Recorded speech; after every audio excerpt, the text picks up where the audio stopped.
আসসালামু আলাইকুম বন্ধুরা, সবাই কেমন আছো? আজকে আমি শাক রান্না করেছি আর ডাল রান্না করেছি। এখন ভাতটা রান্না করব। তো আজকে মসুরের ডাল দিয়ে শাক দিয়ে ভাতটা খেতে হবে, বাট আজকে গোস্ত রান্না করিনি। তো এখন আমি কিন্তু চালটা ধুয়ে বসিয়ে দিলাম, হয়ে যাবে ভাতটা উতলাইলে।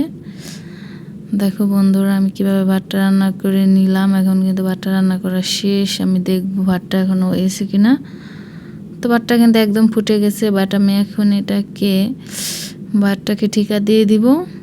এখন কিন্তু আমার ভাতটা পুরাই হয়ে গেছে, আমি এখন ঠিকা দিয়ে দিব। তো যাই হোক, ভিডিওটা শেষ পর্যন্ত দেখো বন্ধুরা, মজা পাবে। আর ভিডিওটা দেখে অবশ্যই একটা লাইক কমেন্ট করবে। তো কেমন হয়েছে ভিডিওটা সেটা জানাবে। আর দেখো, এদিকে কিন্তু আমার ভাতটা হয়ে গেছে। বাট এখন আমি একটা বলে বেড়ে নিব।